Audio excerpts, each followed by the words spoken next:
A new old favourite now on BBC Two Wales in Top Gear.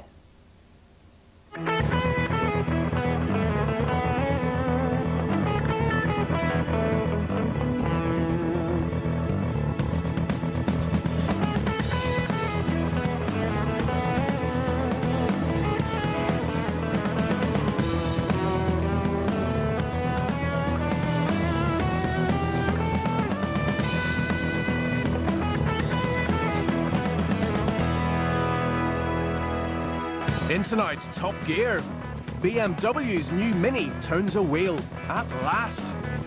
Rover transforms the 75 into an estate. And Fiat put an old badge on a new Punto. Sound the trumpets. Beat the drums.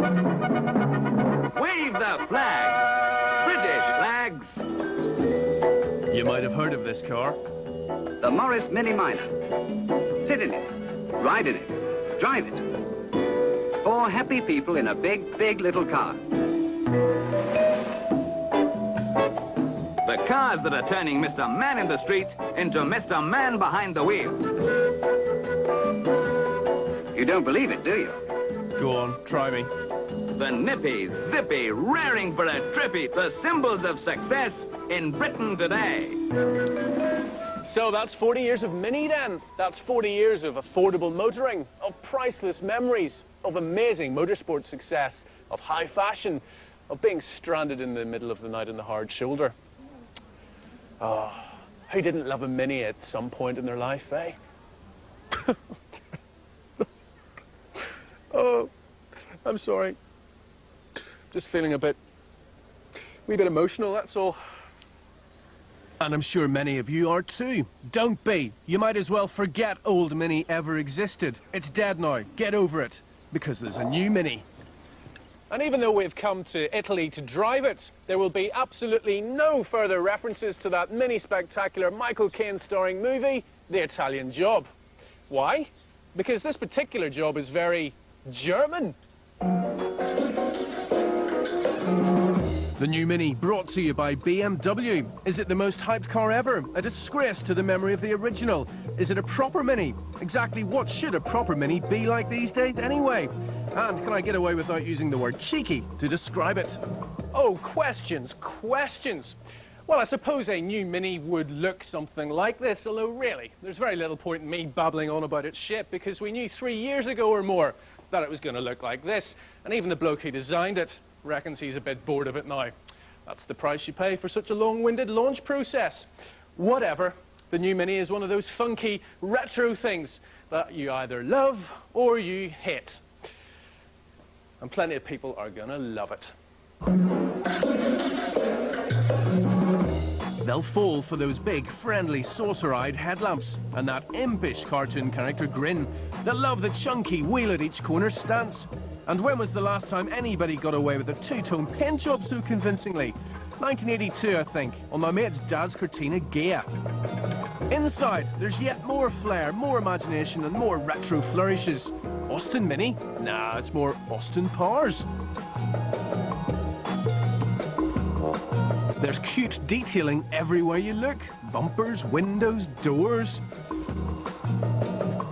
Even lifting the bonnet, something you had to do rather a lot on the old car, reveals that it's a one-piece clamshell job, headlights and all. Clever, until you have a shunt. Ooh, that could be expensive. Actually, that's a word worth keeping in your head when you're talking about this car. Although with prices starting at just over £10,000, the new Mini is well within reach. It just exudes expensiveness. Take these doors, for example. Very heavy. Solid. This car might be small, but it feels expensive, solid, and small in that order.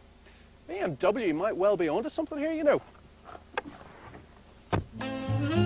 Indeed they might. Imagine a compact, economical city car with all the usual BMW design, engineering and handling qualities, wrapped up in a body that's a techno remix of a chirpy, much-loved British icon. It's beginning to make sense, isn't it?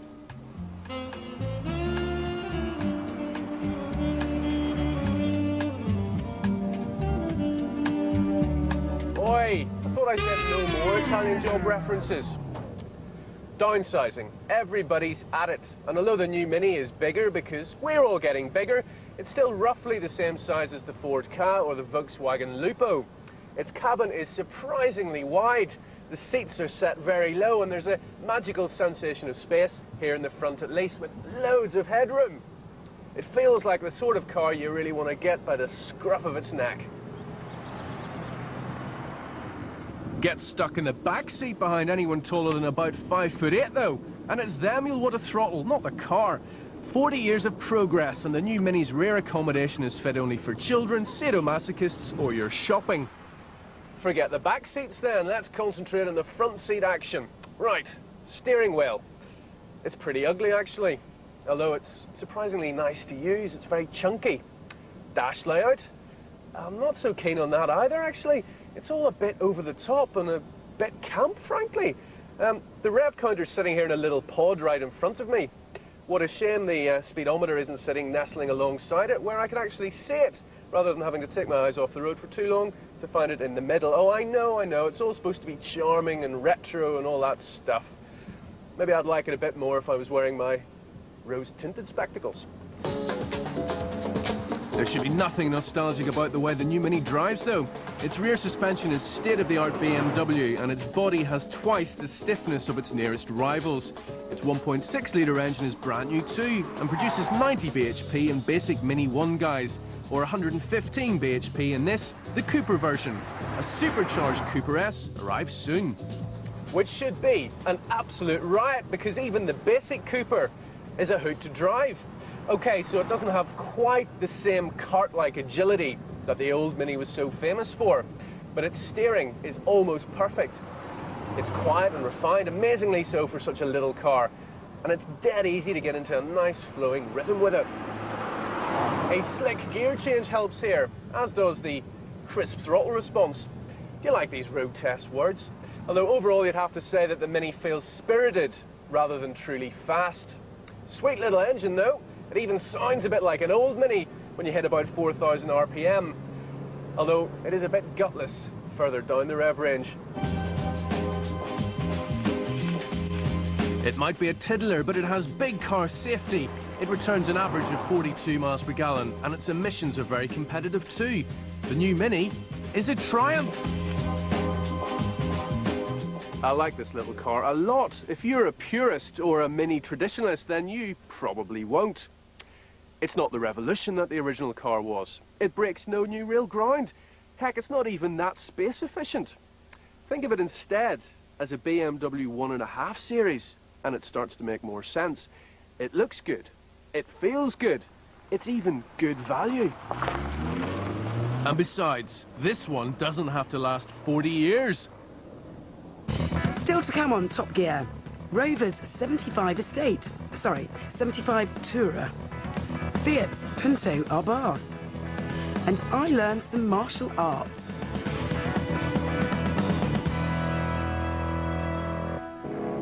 Since taking over at Longbridge 1 year ago, the Phoenix Consortium have achieved plenty. The whole Rover 75 production line has been moved, lock, stock and barrel, from Oxford to Longbridge. And there's been all sorts happening with MG, a range of new sports saloons, an ambitious motorsports programme, and some special MGFs. But what about Rovers? Has everybody forgotten about them? Well, no, because there's also a new Rover model. Now, sir, we have a new car here. Yeah. Have you any idea what kind of car it is? Looks like a Rover. It's a Rover. Is it a Rover? Well done. It's a Rover 75, but it's slightly different to a normal Rover 75, isn't it? Have a look down this end. What's the difference? Oh, it's longer. So what kind of Rover 75 would it be? It's hatchback. Yes, in a way. People carrier? No. Now, Danny, you're not trained. It's a housing. A house and estate.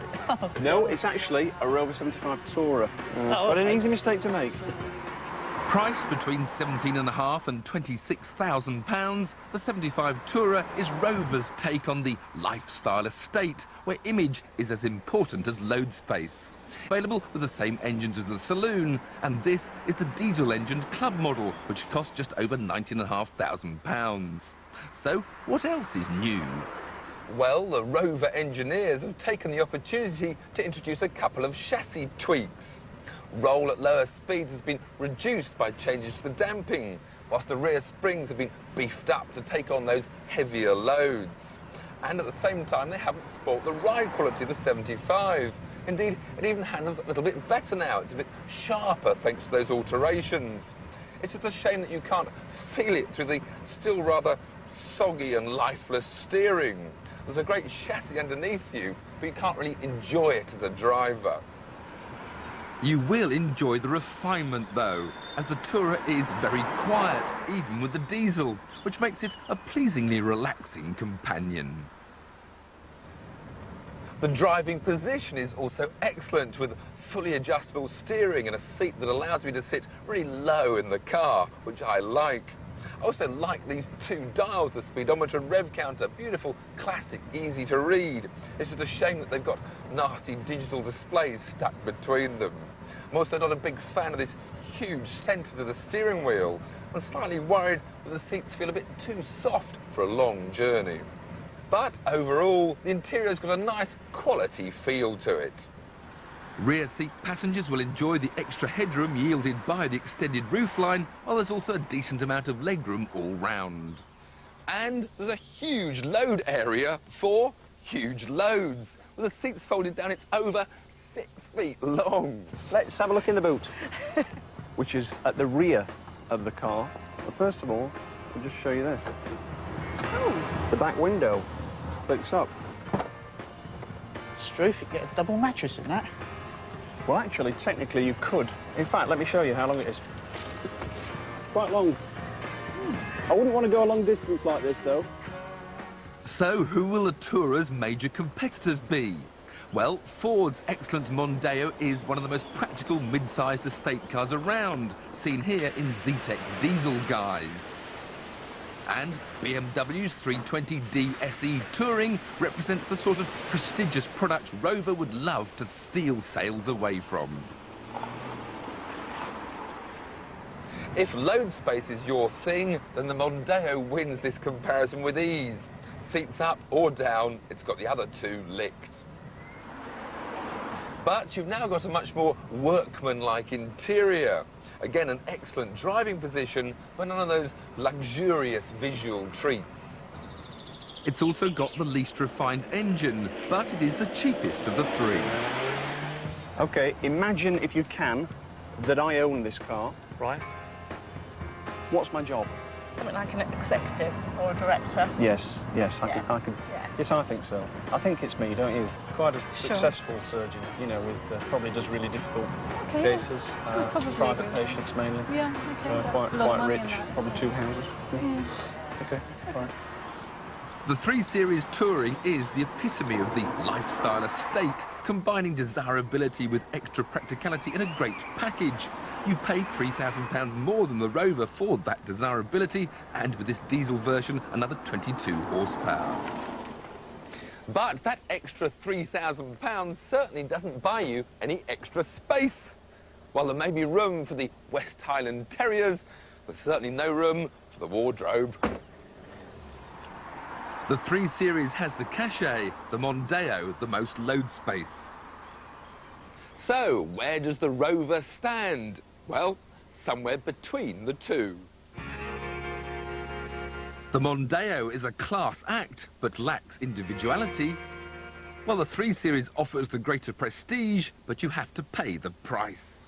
It's a distinctive and interesting car in its own right. Well-made, stylish, with plenty of useful space. It's what a proper estate should be. Sorry, Tourer. Now, I just want to check. Yeah. See if the door will shut.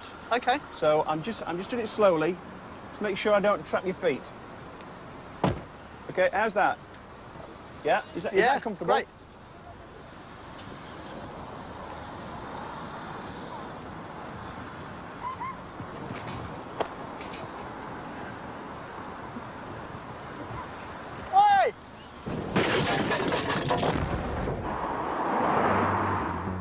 What's in a name?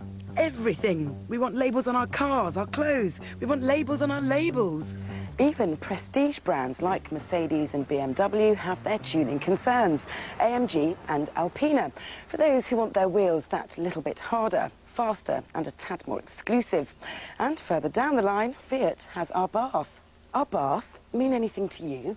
Perhaps not, but if I told you that Abarth is to Fiat what Cooper is to Mini, then you'll get some idea. Carlo Abarth raced motorbikes in the 20s and 30s. After the war, he set about developing four-wheeled racers. Abarth was a large factory in Turin, and it had a network of dealerships all over Europe, and you could go in and literally buy a sticker, or you could buy a crankshaft, or you could buy a complete car. Look at the cars winning on Sunday and go down to the shop on Monday and buy the bits to make your car. Maybe even not quite so fast, but at least some of the essence of it. The classic Abarth racing saloons were Fiats on steroids, wheels bulging from the arches, boot lid propped open for cooling and downforce, bonsai engines screaming away. They won hundreds of races all over Europe. When Fiat launched the 600 in 1955, Abarth immediately set about making it faster. Engines grew to 750, then 850, and finally to this 1000cc screamer. Abarth took the 600 and built a new car. Of course, you didn't have to buy the lot. You could buy a Fiat and upgrade the brakes, engine, suspension, exhaust. By today's standards, this Abarth 75 brake horsepower engine may not seem a lot for a sporty motor, but when you whack it into the back of a 585-kilogram car, it's more than enough. Brisk acceleration is accompanied by a raughty tone. And a happy driver, because this thing is so much fun. It may not have power-assisted steering, anti-lock brakes, or even a fifth gear, but it's all the better for it.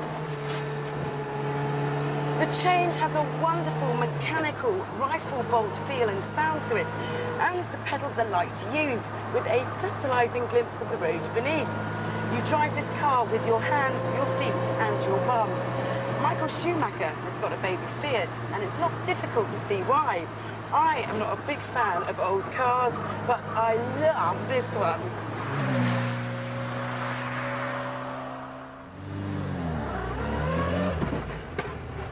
Carlo Abarth sold out to Fiat in 1971, and 30 years later, Fiat have sold out his good name with this. The Punto HGT Abarth. At £13,300, it costs £1,000 more than the standard hot Punto, the HGT.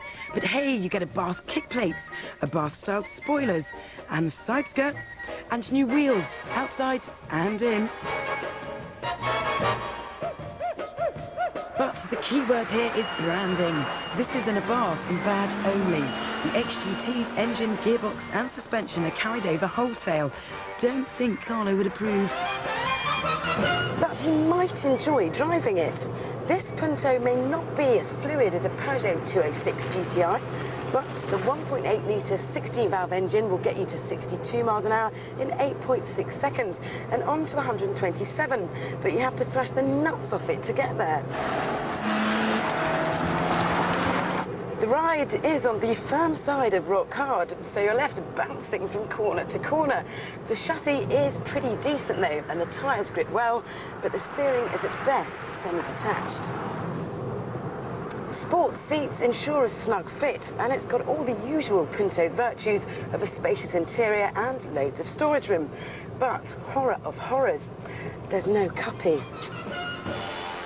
In European crash tests, the Punto scored a safe 4 stars, and it looks crisp and stylish alongside ageing opponents, the Fiesta, Saxo and Polo. But it's not worth 100,000 pennies more than a standard HGT. If you must have an Abarth badge on your car, make sure it's an old one. Personally, I'd spend £10,000 and buy that little puppy, and spend the remaining few grand on some other designer labels. From Oxford Street, I think. Coming up on Top Gear, Vicki learns some martial arts, or is it the art of marshalling?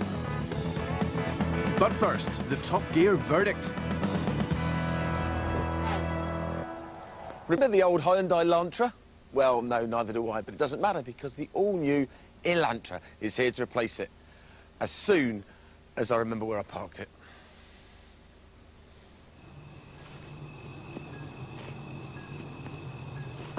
Ah, there you are. Don't do that again. This is the 2-litre version, and as you'll see, it's utterly unremarkable.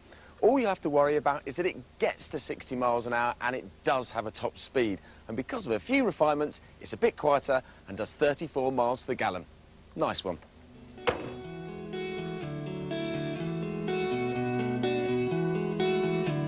Korean food looks tasty. Korean air hostesses look tasty. Korean cars do not. It's sort of an uncomfortable East meets West. They're an excitable bunch and just get it a bit wrong. Not really ugly, just wrong. And I can prove it. Yeah, it's lovely. I like the colour. Yeah, it's sporty. I like the wide window on the reverse, on the back side. That's very pleasant. What country do you reckon? Have a wild guess. Germany. And expensive or not expensive? Expensive. It's quite pleasing and I like the colour. Probably Japanese. No? Korean. Is it? Yeah, you get... Oh, mind you, Korea is coming up in everything, isn't it? Fine, what do I know? I'll get my coat.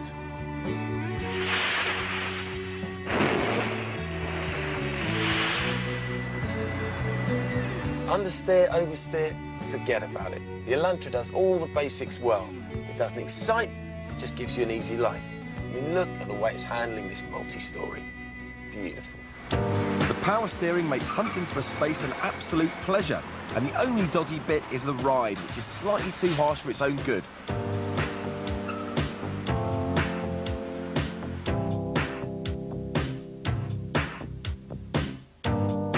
Right, this is where the joking stops, because if you've just bought a mainstream saloon, be prepared to stop looking down your nose. Elantra prices start at £10,999 and soar to $13,999. Korean cars operate a mini bribery system. Give up a trendy badge and you'll be rewarded with equipment beyond your dreams. All cars come with 6 airbags, ABS, air conditioning, electric front windows, CD player and traction control. All very impressive, but not as impressive as making genuine leather look like plastic.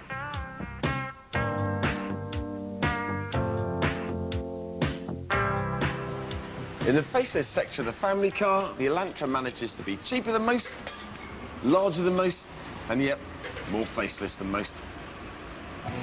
A loaded-up Ford Mondeo Gear X is a whopping £19,395, or a Toyota Avensis 2-litre CDX, £18,480. Both will have better residuals, but both are less well-equipped. The Hyundai Elantra. It won't set your world alight or burn a hole in your wallet. 6 out of 10.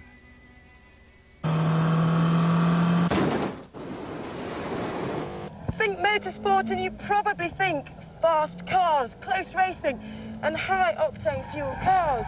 But when something goes wrong...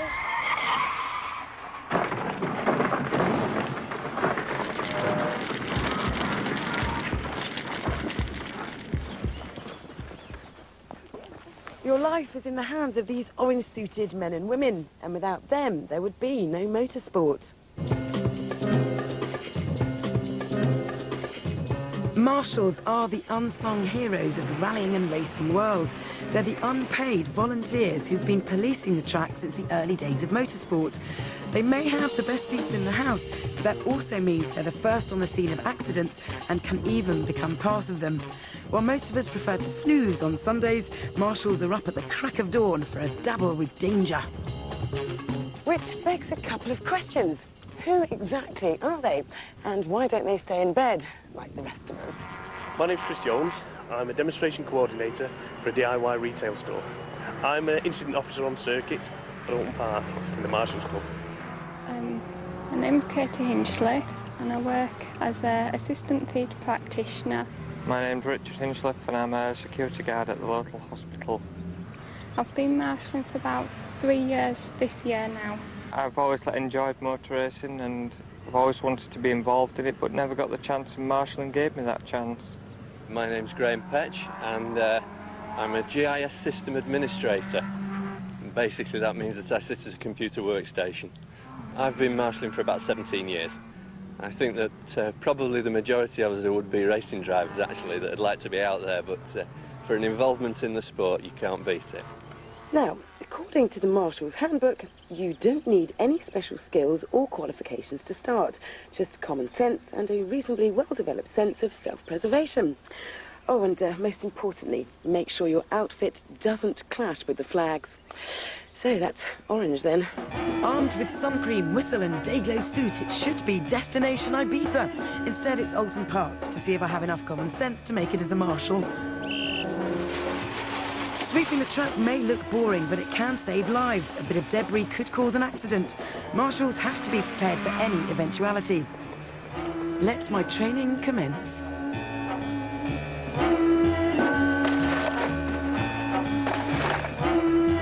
Driver safety is a big responsibility. Every second counts when faced with a trapped driver.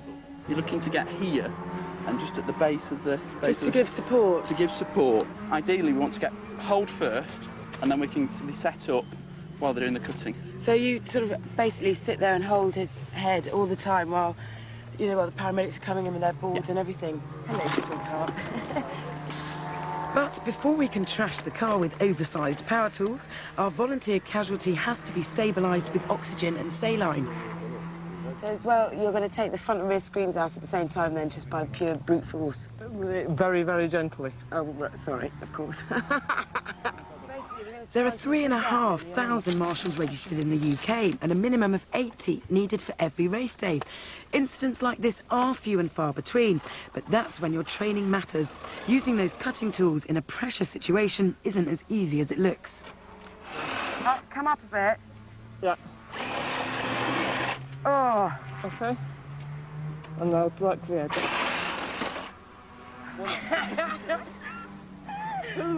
Oh, action girl. Now we're talking. It might seem light-hearted and a long process while we're learning, but in a real situation, we'd have less than an hour to get the casualty out and into hospital.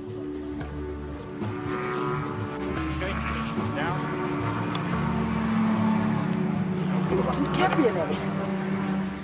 The responsibilities involved in marshalling obviously go much further than flag waving, and it's only when you're this side of the track that you realise how much drivers are indebted to marshals' dedication.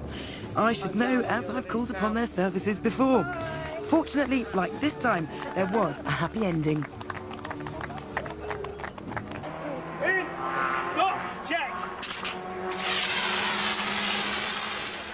The key to fighting flames is teamwork. Fire is unpredictable, and I wasn't yet feeling at one with my hose.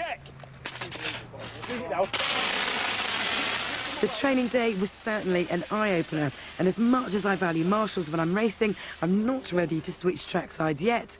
My flag-waving skills leave a lot to be desired, and anyway, orange so doesn't suit me. Very good. In James Bond movies, they suddenly explode, yeah? Bring on another one! Next week on Top Gear, all American racing lands in the UK.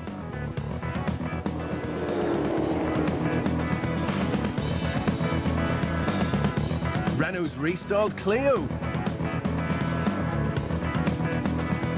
And genetic testing. Is the Gilera DNA a bike